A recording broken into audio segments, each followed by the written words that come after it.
All right, so today we're going deep Deep. into the Uinta Mountains Okay. of Utah. Our mission, if you choose to accept it, It's dangerous. is to uncover the truth behind the lost Rhoades mines. I So, lost Rhoades mines. yeah, we've got this fascinating mix of sources for this deep dive. Lay it on me. We have a book by a descendant claiming the mine is real. Then we have a skeptical article challenging that claim. Okay. We have historical accounts of the Ute tribe Right. and even some modern-day treasure hunting insights. So Wow. get ready. It's going to be a wild ride as we try to separate fact from fiction. I'm ready. Buckle up. Yeah. What makes this story so captivating is that it blends history, History. adventure, and the allure of lost treasure. I mean, we're not just dealing with dusty old tales here. No. We're delving into a story that's gripped imaginations for generations. Absolutely. Okay, so let's unpack this. First, we've got the account of Gale Rhoades, Okay. who is a descendant of the supposed discoverers of this legendary mine.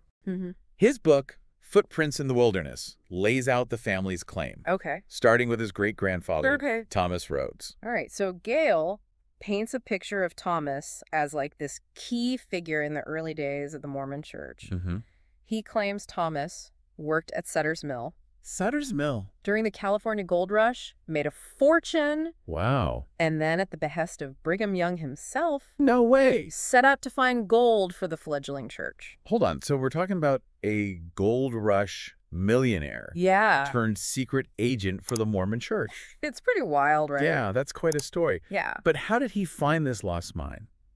According to Gale, Thomas made a pact with Chief Wakara Oh. of the Ute tribe, who granted him access to a hidden gold mine. A hidden gold mine. The understanding was Oh. that any gold extracted would solely benefit the church. Solely benefit the church. Gale claims Okay. Thomas made several trips to the mine, returning each time with a hefty load of gold. Wow. So, like, the gold supposedly used to gild the Angel Moroni statue Yeah. atop the Salt Lake Temple, Uh-huh. the very symbol of the Mormon church. I mean, that's the claim. Wow, if true. Yeah. That's a pretty significant link. It is, and there's a piece of physical evidence that seems to support at least part of Gale's claims. Oh, really? An old Latter-day Saints land grant map. Okay. It shows Brigham Young and Thomas Rhoades as joint owners of this vast Yeah. tract of land that encompasses the area where the mine is believed to be located. So that's a pretty compelling detail. Right. But we also have sources that kind of pump the brakes on this whole narrative. Okay. An article from Utah Stories, for example, takes a more critical look Okay. at the Rhoades family's claims. Right, and this article casts doubt on a formal agreement between Brigham Young, the Ute tribe, and Thomas Rhoades. Okay. They suggest that Thomas's gold likely came from his time at Sutter's Mill, Oh. as his obituary in the Deseret News indicates. So we've got conflicting accounts right from the start. But let's dive deeper into this Ute connection, I'm all for it. because their history in the region is crucial Absolutely. to understanding this whole picture. The Utes have a rich and complex history, particularly their interactions with Spanish colonizers. They were remarkably adaptable, Really? quickly integrating horses and new technologies into their lives. Okay. Chief Wakara Okay. was known for his pragmatic leadership, skillfully navigating the arrival of Mormon settlers and forming strategic alliances. But that raises a question for me. Okay, shoot. If Chief Wakara knew about a gold mine, Mm-hmm. wouldn't he have used it Yeah, to benefit his own people? you would think. Especially with the increasing pressure Totally. from settlers. Exactly. And we also need to consider the cultural differences regarding land ownership Okay. and resource rights. The Utes might have viewed this concept of a mine differently Right. than European settlers. Okay. It's possible their understanding of ownership wasn't about extracting every ounce of gold, Okay. but about a more balanced relationship with the land and its resources. That's a really important point. It challenges us to think beyond our modern perspective Yeah. when trying to understand events of the past. Exactly. Assuming everyone viewed land ownership the same way back then Right. is a trap Totally. we need to avoid. Okay, so we have Thomas Rhoades allegedly mining this gold, but there's also this whisper of Spanish mining activity Oh, in the Uintas, yeah. predating all of this. Interesting. What's the story there? So some treasure hunters point to legends of the Utes being forced to work in Spanish gold and silver mines in the Uintas. Wow. One source even claims there's a golden temple hidden somewhere in the mountains. A golden temple? Yeah, guarded by Ute warriors. That sounds incredible. But are there any facts to back up these claims? Unfortunately, not really. Archaeological research in the Uintas is surprisingly sparse. We're left with these intriguing whispers and tantalizing possibilities, but concrete evidence is still missing. So it's like trying to solve a puzzle with half the pieces missing? Yeah. Fascinating but frustrating. Totally. And then there's the story of Happy Jack. Who's Happy Jack? Caleb Rhoades' Native American friend. Okay. And Look Out. Look Out. During his mining expeditions. So Happy Jack adds another layer of mystery to this whole affair. He represents the secrecy and potential dangers surrounding the mine. Yeah. It wasn't just about finding gold. Okay. It was about protecting a secret, a trust passed down through generations. Right. Perhaps even a sacred site. It sounds like something straight out of an adventure novel. Yeah.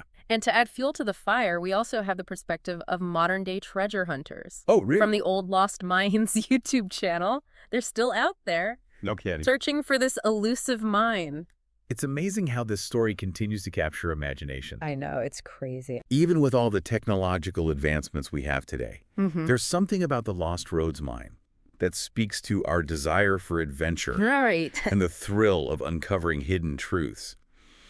But with so many conflicting accounts, where do we even begin to separate fact from fiction? That is the question. It really is a puzzle, isn't it? And like any good puzzle, there are pieces that seem to fit together. Right. And then there are those that just leave you scratching your head. Totally. And so let's take a look at like the so-called evidence, right? We have these firsthand accounts from descendants, cryptic maps passed down through generations, whispers of Spanish artifacts found in the Uintas, Gail Rhoades' book, which really lays out this whole like family's version of events. But here's the thing. Evidence, especially when dealing with events from the distant past, can be incredibly tricky. What one person considers like a smoking gun could be a total red herring to someone else. We also can't forget about human memory. Tales passed down through generations can easily get distorted. Details added, others omitted. It's like that game of telephone we played as kids. Oh, yeah. Where a message starts out one way and ends up completely different after being whispered from person to person. Exactly. It makes you wonder how much of the original story, if there even was one, has been lost or embellished over time. That's a great analogy. It really highlights the need for a critical eye and an open mind. When dealing with historical mysteries like this one, we need to be willing to consider multiple perspectives and weigh the evidence carefully.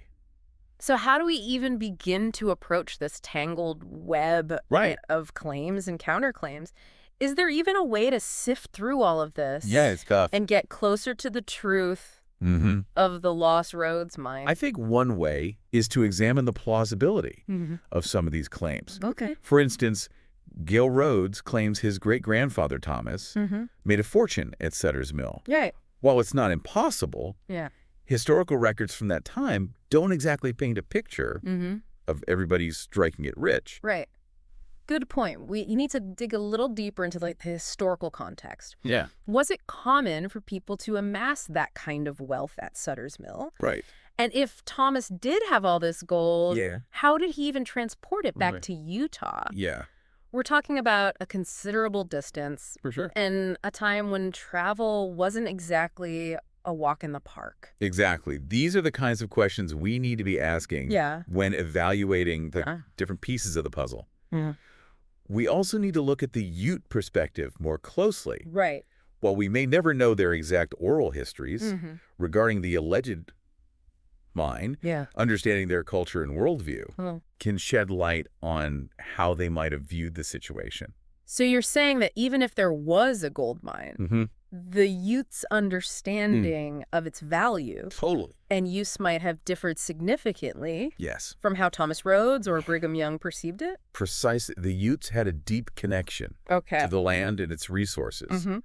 But their relationship with those resources might not have aligned with the extractive practices of the settlers, their understanding of ownership might have been more about responsible stewardship and balance than outright exploitation. That makes a lot of sense. It's easy to get caught up in our modern way of thinking.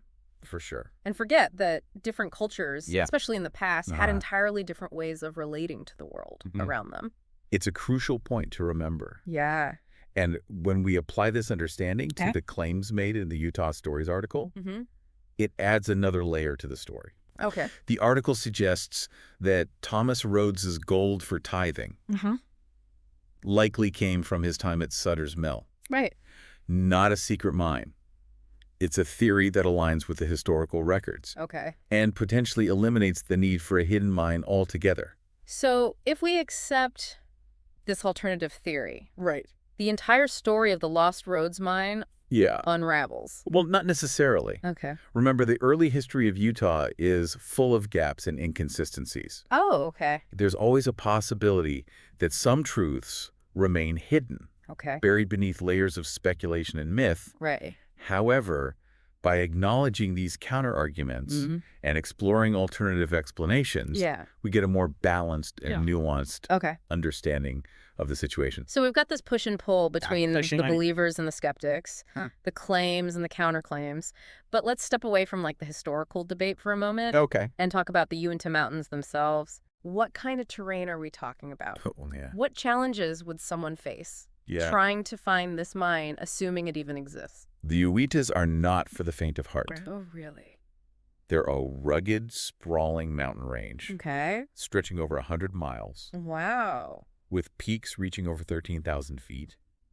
You've got dense forests, alpine meadows. Wow. Treacherous cliffs. Oh my gosh. Deep canyons. It sounds beautiful. It is. But daunting. The weather can be harsh and unpredictable. Okay. And the terrain itself poses a significant challenge. I can only imagine the grit and determination it would take to navigate that landscape, let alone search for a hidden mine. It's not like there's a giant X marks the spot on a map. And then there's the wildlife. Oh, yeah. The Uintas are home to a variety of animals, some of which, like bears and mountain lions, can be dangerous. Not very friendly. It's a truly wild environment that demands respect and caution. We also can't forget about the potential for modern-day guardians. Oh, yeah. Whether it's descendants of the Ute tribe protecting their ancestral lands, or even just fiercely territorial locals who don't want outsiders poking around. Right. There's a human element to consider as well. Absolutely. The Uintas are not just a geographical challenge. They're a cultural landscape with a complex history. Anyone venturing into those mountains needs to be aware of the sensitivities and potential risks involved. So it's not just about finding the mine. Right. It's about navigating this web of historical, cultural, and environmental considerations. Yeah. It sounds like the search for the Lost Rhoades mine is as much about the journey as it is about the destination. I think that's a great way to put it. Yeah. But let's face it, the allure of a lost treasure is a powerful motivator. Yeah. And despite the challenges, people have been searching for this mine for generations. All right, let's talk about these modern-day treasure hunters. What drives them to keep searching? Is it purely the dream of striking it rich? Or is there something more at play? It's a fascinating mix of motivations. You've got seasoned prospectors with years of experience, weekend hobbyists who enjoy the thrill of the hunt, and then those who are simply captivated by the romance and adventure of the Lost Rhoades mine story. It's like a real-life treasure hunting community with its own lore, legends, and secrets. I bet there are some colorful characters in that mix. Oh, absolutely. There are those who approach the search with scientific rigor, using modern technology like metal detectors, ground-penetrating radar, GPS mapping systems. And then you have others who rely more on intuition, gut feelings, and even dowsing rods. Wait, dowsing rods? Yeah. Like those forked sticks people use to supposedly find water? The very same. Some treasure hunters believe dowsing rods can detect subtle changes in the Earth's magnetic field, pointing them toward hidden treasures. So they use it for treasure, too. Yeah. Now, whether or not there's any scientific basis for this is debatable, but it definitely adds to the mystique of treasure hunting. It's funny. So, in a world of smartphones and GPS, Right. people are still using these ancient techniques to try and find a lost gold mine. It's like this clash of the old and the new. Yeah. A reminder that some things never really go out of style. Right. It speaks to a certain human desire to connect with something beyond the purely rational. Right. Yeah. A belief that there are forces at play that we don't fully understand. But even with all the technology and intuition in the world, finding a lost mine in the vastness of the Uintas is still an incredible long shot. It's like trying to find a needle in a haystack. Exactly. Right. Yeah. But I guess that's part of the appeal. The challenge, the uncertainty. The possibility. The possibility of discovering something truly remarkable. Exactly. And for many treasure hunters, the journey is just as important as the destination. The thrill of the chase, the camaraderie of fellow searchers, the moments of awe and wonder experienced in the wilderness. Wow. These are all part of the treasure hunting experience. So it's about more than just the gold. Right. It's about the stories we tell ourselves, the dreams we chase, the connections we make along the way. Beautifully put, but let's not sugarcoat it. Okay. Treasure hunting can also be a risky business. Yeah. There have been stories of people disappearing in those mountains. Really? Never to be seen again. Oh, wow. And even for those who don't meet such a tragic fate, the pursuit of lost treasure can be financially and emotionally draining. It's a good reminder that obsession, even for something as alluring as gold, can have its downsides. Yeah. But it also raises an interesting question. What about the ethical considerations of treasure hunting? Well, that's a good one. If someone were to find the lost Rhoades mine, who has the right to that treasure? That's a complex issue with no easy answers. Right. There are legal considerations, of course. Okay. Property rights, mining regulations. Okay. And potentially even claims by the Ute tribe. Right. If the mine is located on their ancestral lands. Okay. And then there's the ethical question of what to do with the treasure if it's found. Right. Should it be kept private, donated, or put on display? It's a reminder that even if the lost Rhoades mine is real, finding it wouldn't be the end of the story. It would just be the beginning of a whole new chapter, one filled with its own set of challenges and complexities. Yeah, it really makes you think. Finding a lost treasure like that wouldn't be a simple happily ever after. No, not at all. Like, there's a whole web of responsibility that would come with such a discovery. And it kind of circles back to what we were talking about earlier, about different cultural perspectives. Right. The very idea of treasure might have different meanings to different people.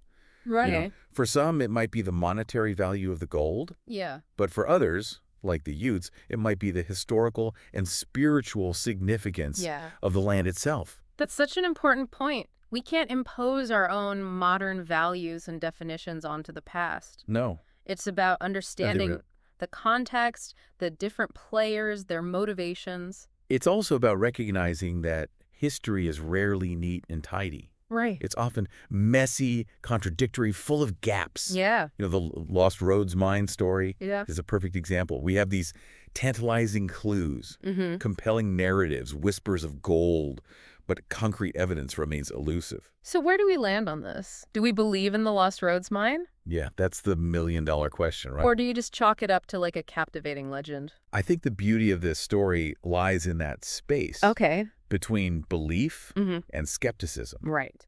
We can acknowledge the power of the legend, the generations who have been captivated by it, while also recognizing the limitations of the evidence. So it's about embracing the mystery, right? I think so. The idea that there are still things out there we don't fully understand, stories yet to be uncovered, and perhaps even treasures waiting to be found. Precisely. Even if the Lost Rhoades mine turns out to be nothing more than a cleverly crafted tale, the search itself has value. Okay. It sparks our curiosity, Right. fuels our imaginations, Yeah. connects us to a past that still resonates today. It makes you wonder what Thomas and Caleb Rhoades would think. Oh, yeah. If they could see how their story had unfolded. Totally. The debates it sparked. Yeah. And the countless hours people have spent searching for their lost mine. I think they'd be amazed. Their story has become part of the fabric of the American West, woven into the tapestry of history, adventure, and the enduring allure of lost treasure. So as we wrap up this deep dive into the Lost Rhoades mines, what's the key takeaway? What should our listeners be mulling over? Ooh, good question. As they go about their day? I think it boils down to this. Never stop questioning. Okay. Never stop exploring. And never lose that sense of childlike wonder. Yeah. The world is full of mysteries. And whether we find definitive answers or not, the pursuit of knowledge and understanding is a treasure in itself. And sometimes the greatest discoveries aren't about finding a pot of gold at the end of a rainbow. But about the journey itself, the things we learn along the way. And the stories we weave into the fabric of our lives. Beautifully said. So the next time you find yourself gazing up at those Uinta mountains, remember the story of the Lost Rhoades mines. It's a story about hope, greed, ambition, and the enduring power of the human spirit to dream big and chase the unknown. That's right. And who knows, maybe someday one of our listeners will be the one to uncover the truth behind this captivating legend. That would be something.